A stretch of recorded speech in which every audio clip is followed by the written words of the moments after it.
What's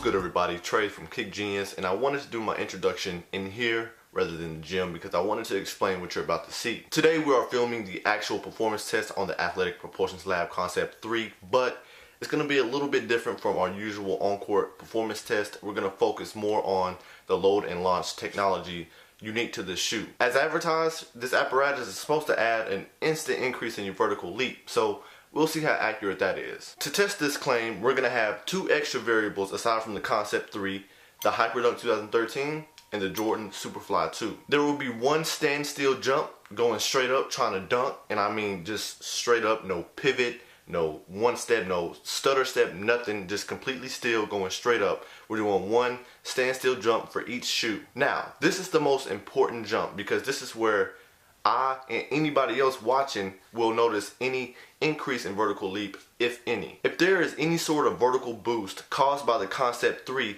I should be able to dunk with no prior momentum, seeing as how I'm already extremely close to dunking with no momentum at all. I'm 6 foot flat and I'm just maybe an inch away from dunking vertical. So the APL should allow me to dunk if there's actually an increase in vertical leap. There will also be a couple of other jumps. We have a 1-leg leap and 2-leg leap with momentum, just to see if I can actually feel an addition to my vertical leap. Everything was controlled as much as possible. Foot position when under the rim, the same basketball was used. The APLs were tested first and last in the test rotation just to account for energy lost in the vertical jumping process. The environmental conditions were the same. I did the same warm-ups. There was no real adrenaline in my body, so I'm not getting my head by the rim like I've been known to do when I'm just really hyped. So without further ado, let's get into it.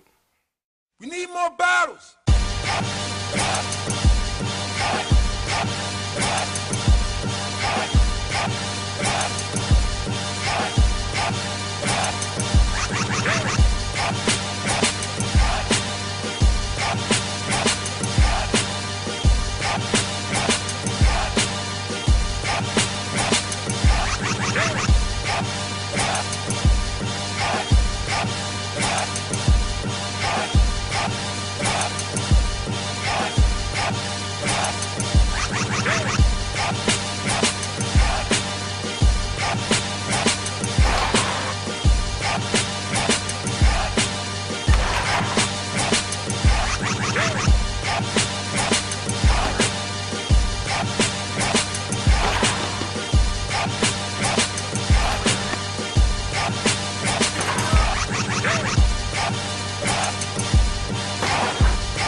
So I'm back in the studio for my final thoughts and results of the APL Concept 3 performance / jump test. As you guys saw in the footage, I was not able to jump higher and I couldn't put my standstill dunk down. I also didn't feel any general increase to my jump while I was dunking. Like I said, this test was not performed just once. I did this test 3 times on 3 different occasions myself. But even though the Concept 3 doesn't increase your vertical leap like it claims, that doesn't take away from how good of a shoe it actually is. This shoe is extremely comfortable from the inside out, interior especially. The translucent outsole is better than any translucent outsole I've hooped in, whether you're on a dusty court or you're on a really clean court.